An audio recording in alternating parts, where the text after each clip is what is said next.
we are going to introduce the great, fabulous Shelly. Just quickly, we run a Heart's Path digital course. Soren and I jumped online last year and put together a course, and we're now in our second iteration. Some of you guys may be alumni. And Shelly she's an activator.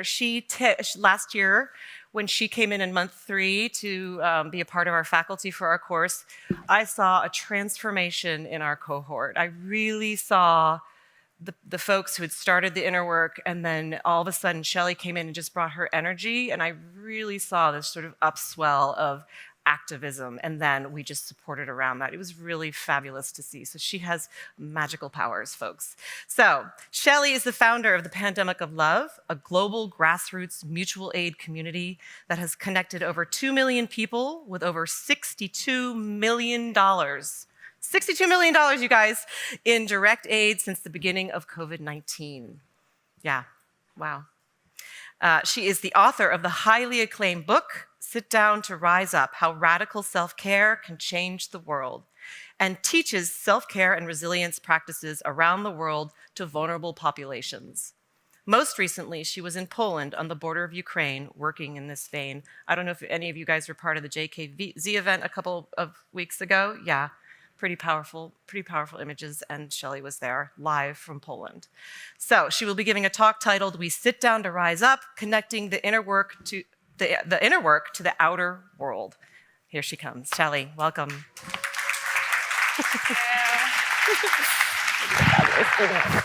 Thank you.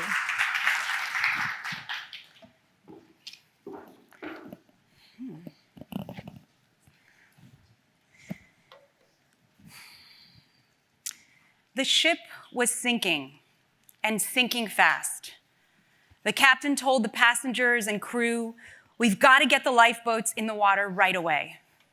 But the crew said, first we have to end capitalistic oppression of the working class, and then we'll take care of the lifeboats. Then the women said, first we want equal pay for equal work. The lifeboats can wait.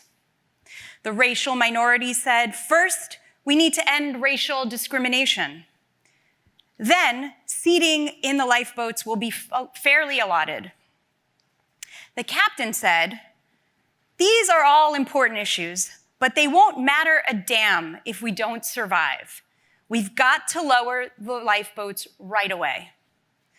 But the religionists said, first we need to bring prayer back into the classroom. This is more important than the lifeboats. And then the pro-life contingent said, first we must outlaw abortion. Fetuses have just as much of a right to be in those lifeboats as anyone else. The right to choose contingent said, first acknowledge our right to abortion, and then we'll help with the lifeboats. And the socialists said, first we must redistribute the wealth. Once that's done, everyone will work equally hard at lowering the lifeboats. The animal rights activists said, first we must end the use of animals in medical experiments. We can't let this be subordinated to lowering the lifeboats. And finally, the ship sank. Because none of the lifeboats had been lowered, and everyone drowned. The last thought of more than one of them was, I never dreamed that solving all of humanity's problems would take so long, or that the ship would sink so suddenly. That's from Daniel Quinn's award-winning philosophical novel, Ishmael.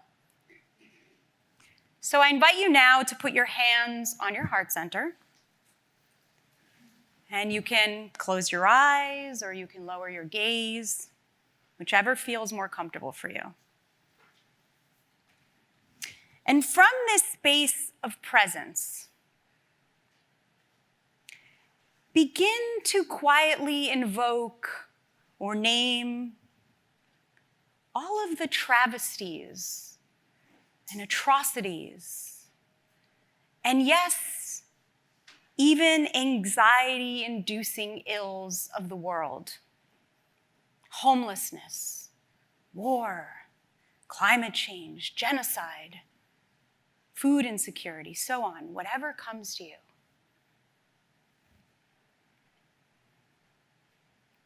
Sit with that discomfort.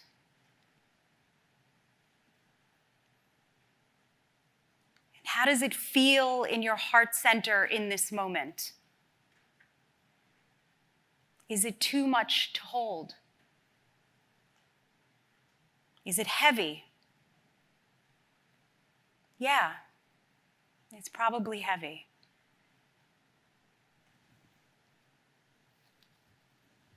So with your hands still on your heart, you can open your eyes and widen your gaze and repeat after me. The best version of the world starts with the best version of me. Again, the best version of the world starts with the best version of me. Great.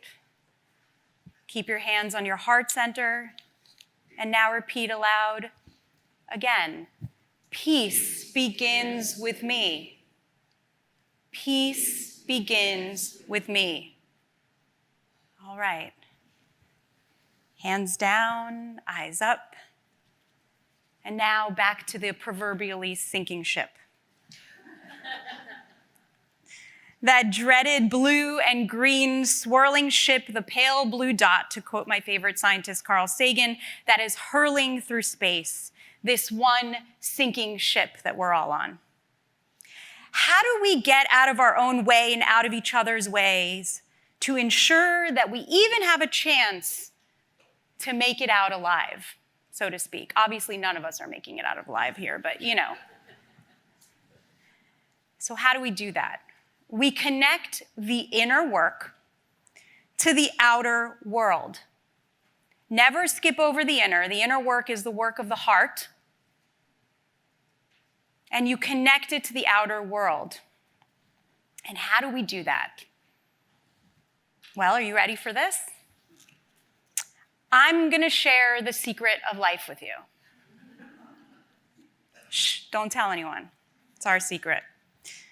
And it took me 40 years to discover it, and it's probably not what you think it is.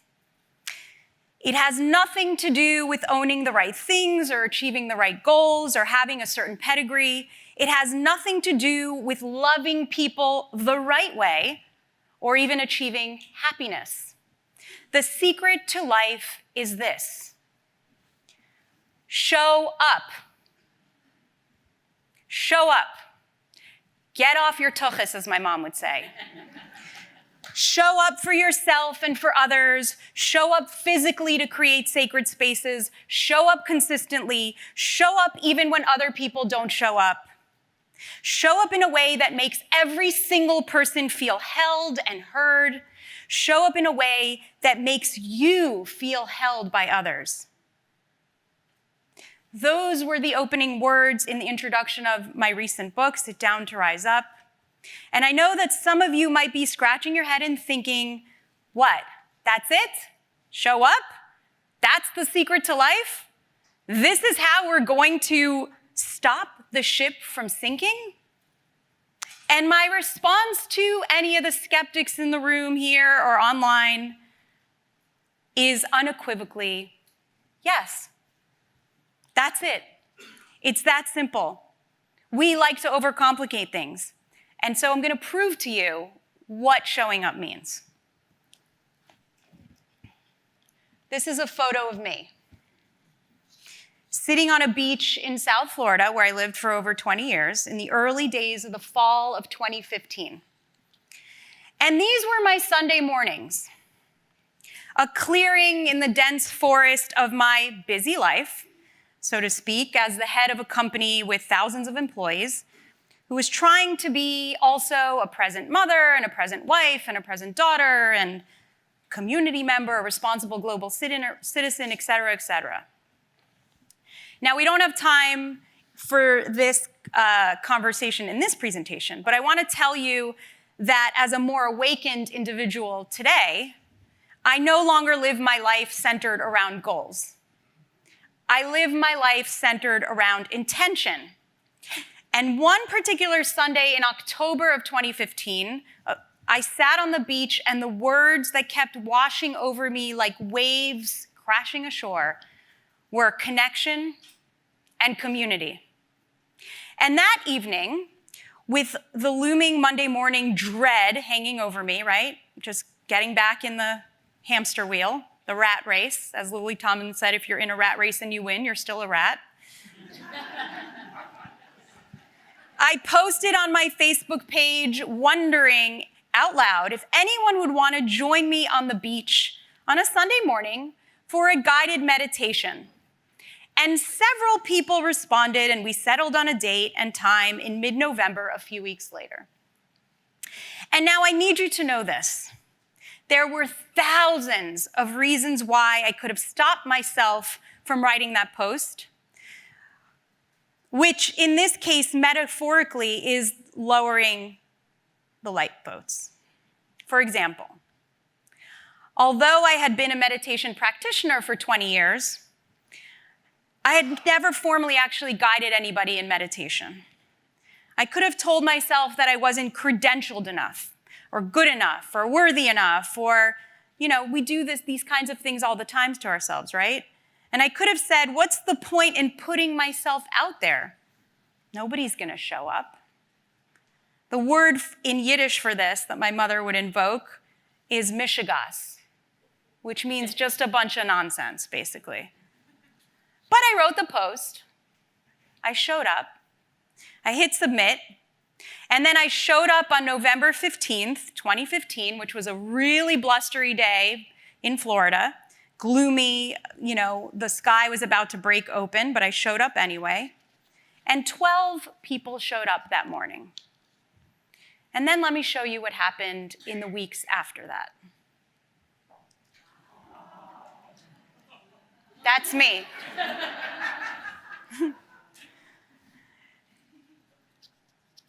This is a testament to the power of showing up. Getting out of the mishigas in your head. Over the course of 6 months, those 12 friends told their friends, who told their friends, who told their friends. And what started out as one person on a beach and then a dozen people on a beach became a community of over 15,000 meditators who would gather on Sundays on Hollywood Beach to meditate together until March 2020 when the pandemic hit and social distancing began.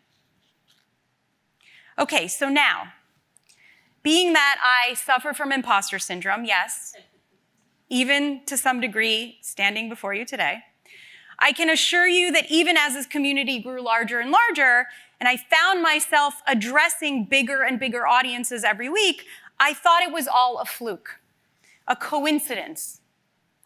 Because simply showing up is too easy of an answer for the world's afflictions. But here's the thing. I kept showing up for things in similar ways, and big things kept on happening. In September 26th, here's another example.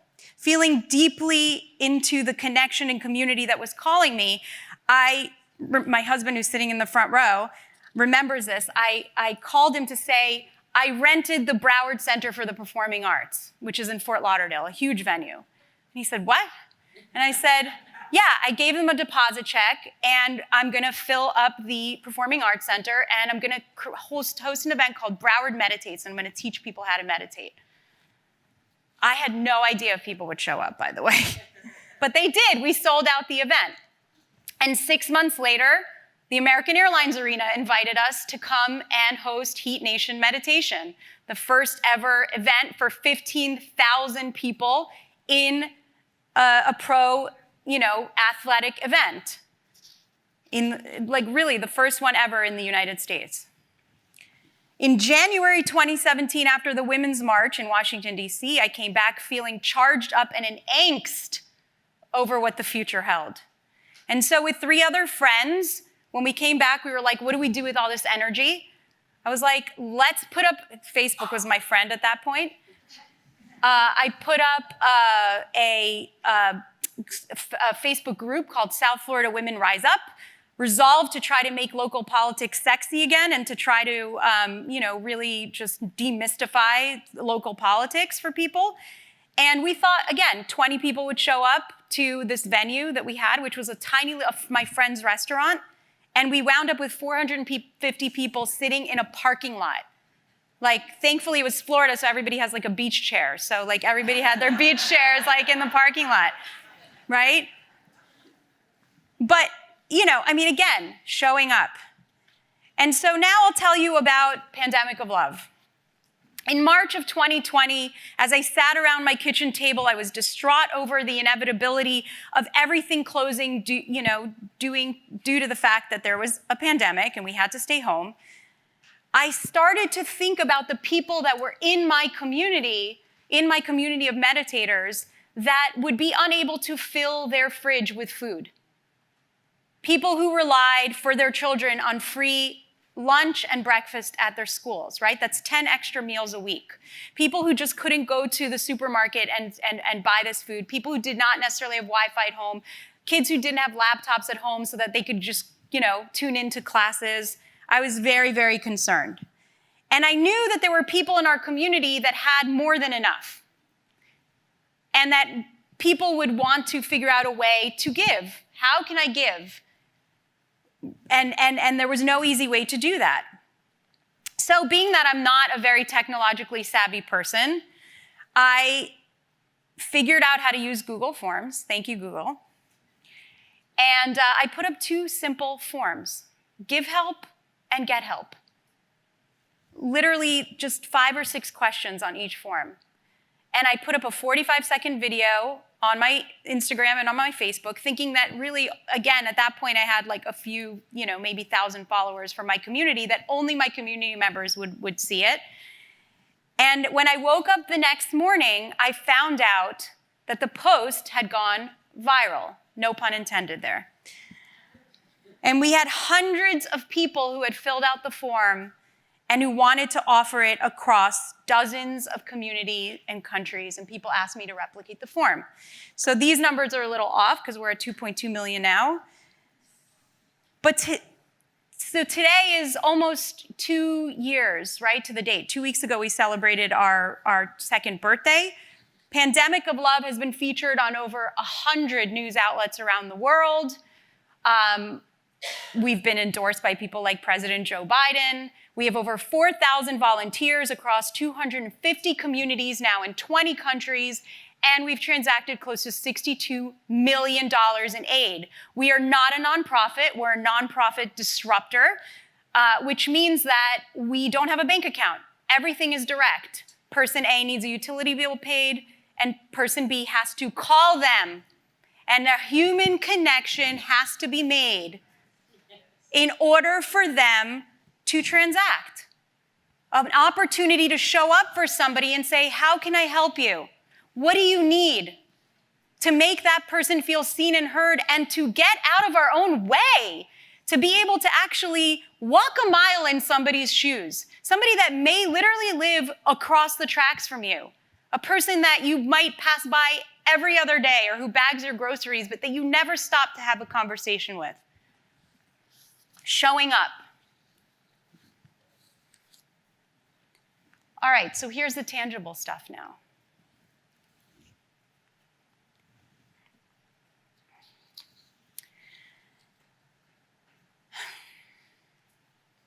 So the Buddhist proverb comes to mind here, and I want to just get to this point, and then I'll come back to this in a second.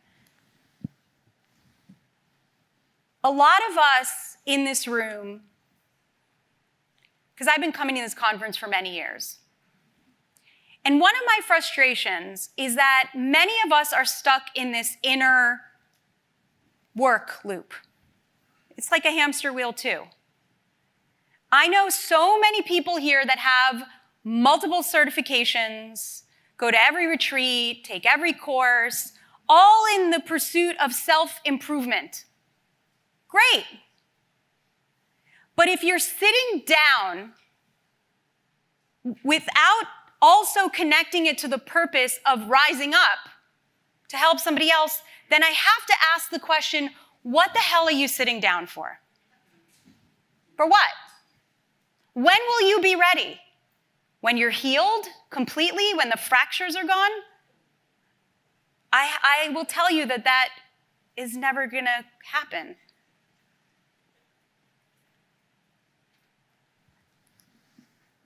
So you have to get up today. And how do you start? You start small. You start by tending to the area of the garden that you can reach. It's a Buddhist proverb. Tend to the area of the garden that you can reach. I didn't start this journey out thinking, I'm going to start this global organization and I'm going to, let me go back to my whiteboard and, design this thing on a SQL server, which I now know what that even is. And I'm going to have a dashboard and I know all these words. No, that would have taken forever. Start small. Make sure the people in your community, the people in your circles of influence are good, really good, that they have enough. And then they'll make sure that other people have enough, and so on, and so on, and so on.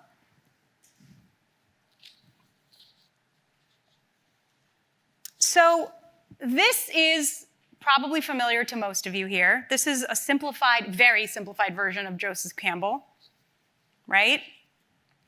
And he described the universe as a big circle. And he says that there is a line going through it, right? And everything above, that we are not aware of is below the line.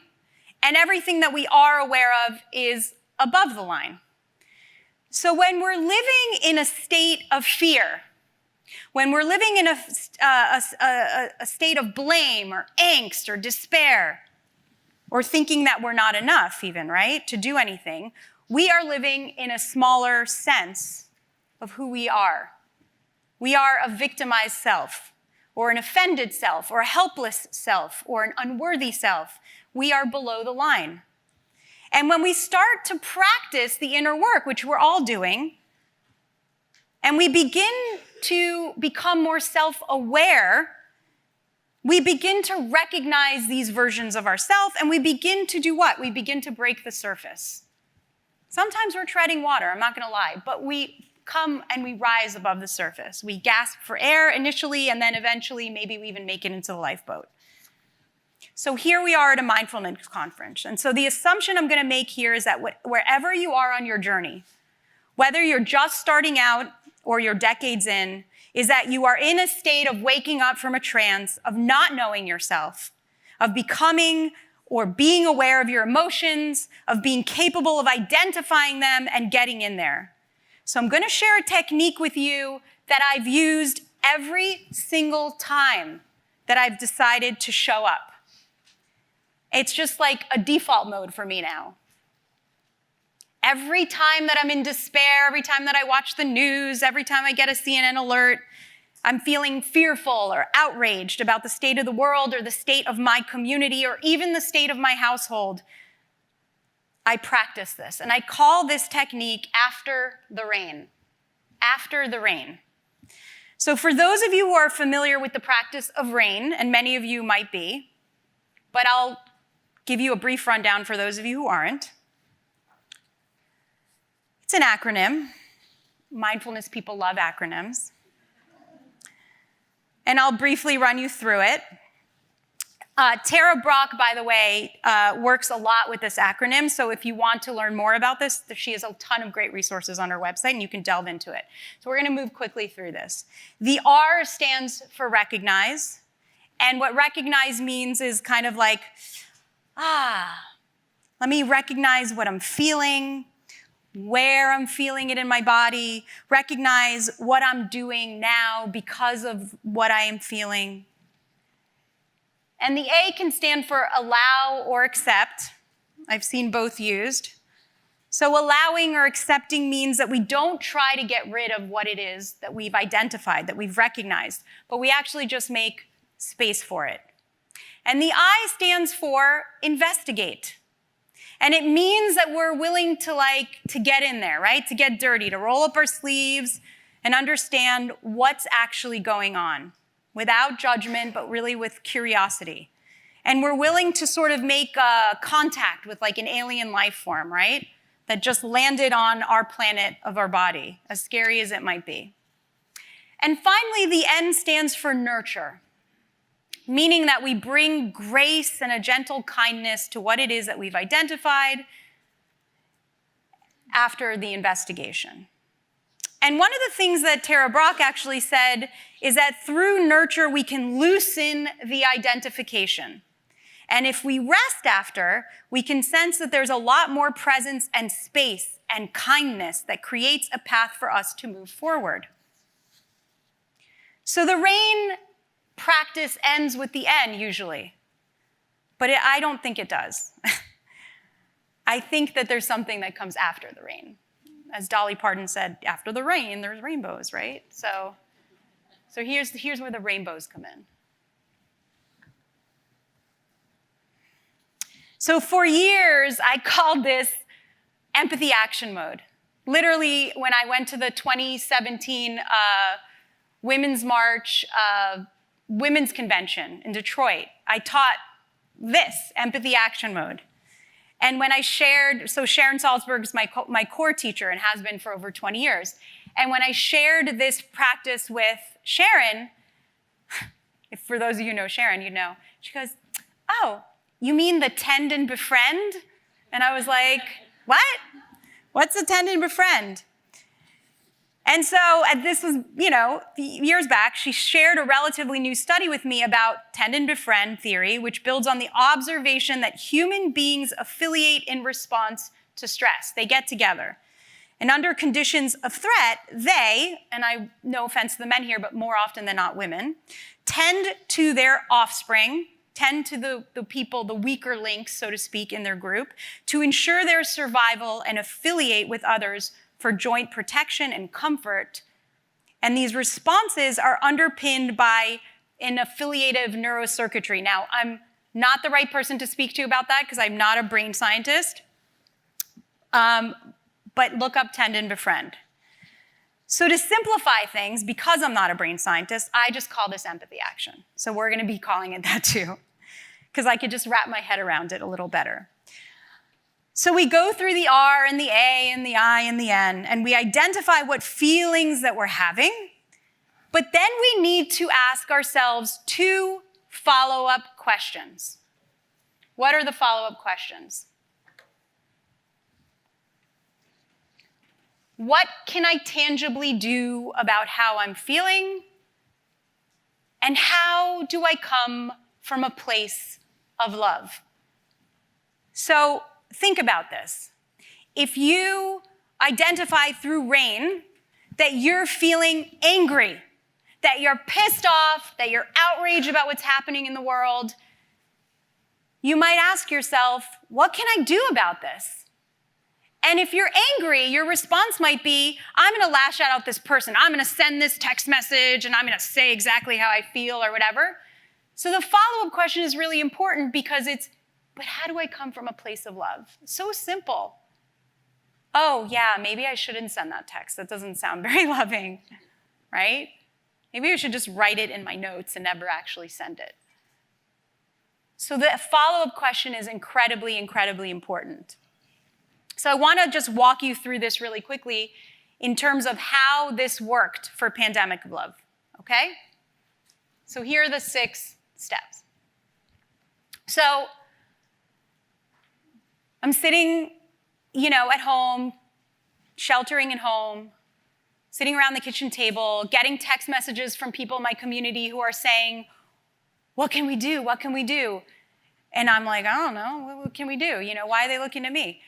And then I'm thinking about the people in my community who really need help.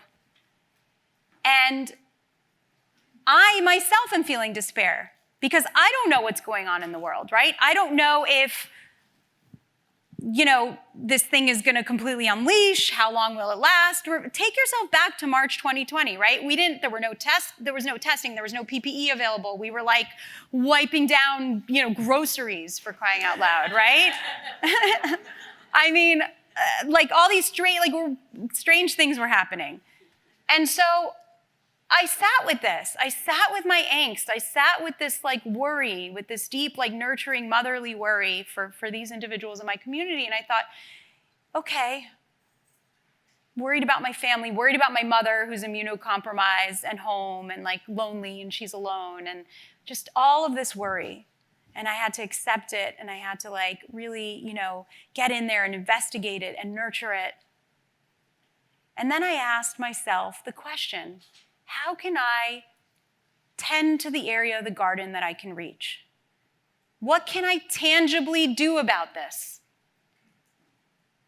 And I thought, okay, I could just start matching people, right? I could just start matching people who are asking for help with people who are saying, what can we do to help? So simple. And how can I, use technology to facilitate this, to collect information so that I'm not constantly going back to 1,600 text messages every minute? And then I thought, and how do I come from a place of love?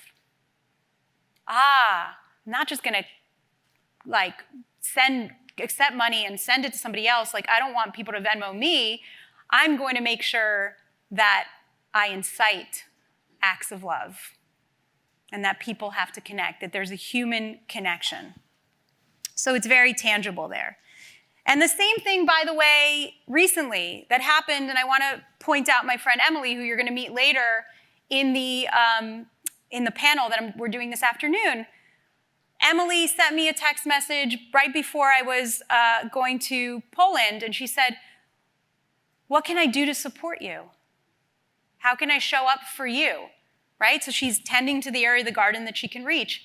And I said, come to Poland with me. And she said, okay.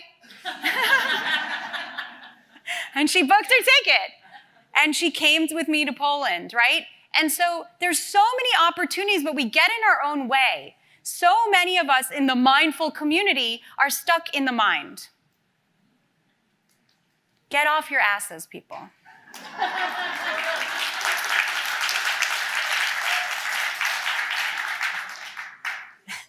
So I'm going to leave you with one request, and I'm going to leave you with 3 small things.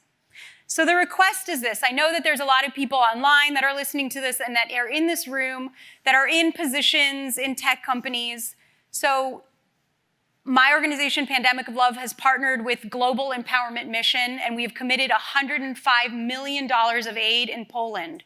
We are working with the Polish First Lady and her foundation. We have managed to extract every single African student out of the Ukraine. We are extracting students every day and extracting people in need and orphans. We're getting aid into Ukraine, into places even, yes, like Mariupol. And so what we need now, because we have so many school-age children that are in Poland that we are housing through our partnership with Airbnb, thank you to Airbnb, we need laptops because these kids really need to go back to school and they need some semblance of community. Some of them are in shelters also. They're on cots and shelters in places like empty shopping malls. So if you have access to anyone that has refurbished computers, laptops, anything, get in touch with me. My information will be on the last slide.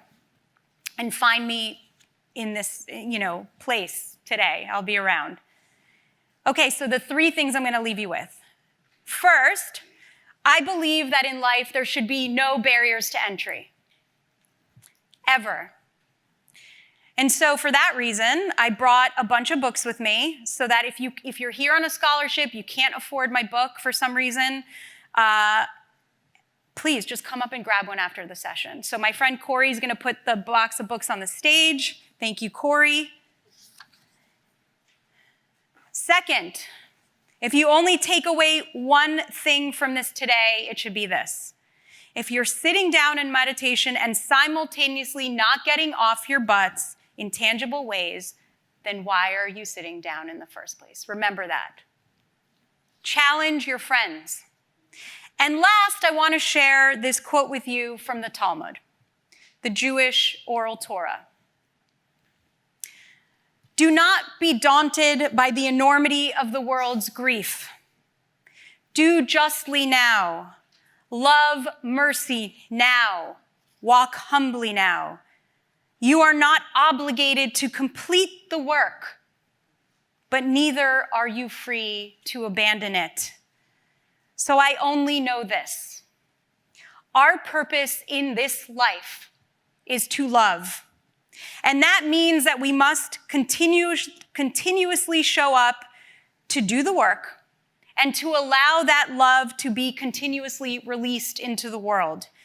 We are not free to abandon the work, lest we intend to abandon the world, and in turn, ourselves. The suffering that is on this planet is just an outward reflection of our inner suffering and an accumulation of billions of human beings who have inner suffering, who are not taking responsibility for their inner strife. So if we each only make a commitment not to abandon ourselves first, we've successfully cast a pebble in the pond. The ripple is guaranteed. So I'm asking you all today to commit to being reverse terrorists. It's pretty radical, huh? I want you to plot and scheme and plan acts of love, and I want you to invite love and to ignite love and to incite love and make that commitment. Thank you.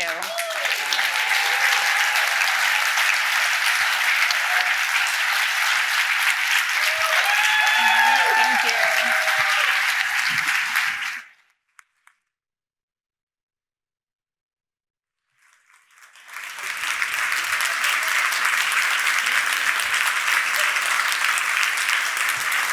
All right. Thank you, Shelly. We all have our work to do, clearly. I remember when she was telling me about Pandemic of Love, I was like, really? People will just actually just go and give money to people that they really don't even know or haven't seen? Apparently they did. They do. So we're going to take a break. I have a few announcements before we take a break. Thank you all for your presence and being here. And I feel like that what Shelly just kind of gave us is going to probably take some time to download. But really, really appreciate her on the planet at this time. She's amazing. She's like a fireball.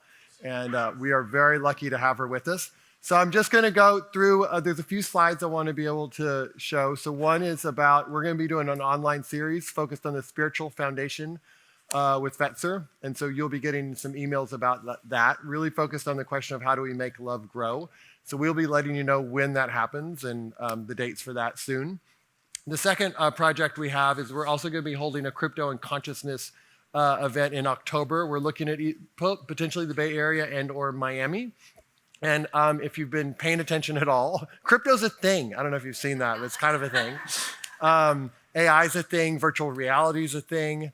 You can go, you can also point your phone at that and you can kind of sign up for more information about it. But what's really, really important for us that the metaverse and crypto and AI, VR has ethics as a part of it, has values as a part of it, that the people who are creating this are thoughtful about its impact. So this is a time to explore how can this new wave of technology have compassion, have wisdom, have ethics as a part of it. So if you're interested in that new kind of chapter of our world, we welcome you, invite you to that, and we'll have more information about that later on. But it's crypto and consciousness in part because we need consciousness more than ever, and particularly when you look at the metaverse and all the things that can bring in a really, really bad way and a really, really helpful way. It's important for us to gather around that. So that's one project, Emergent. And then the next one, sorry, the code's going to kind of go up and go away, but the next one is something called Wisdom Ventures. And maybe we can move to the next screen. So there's a group of us who kind of all got together. Myself, Cecily, Diego, Young Pueblo, Bradley Horowitz, Ruchika, Jack Cornfield, and we decided, you know what? Right now, if you have an idea for an addictive iPhone app, you have bazillions of people willing to invest money in you.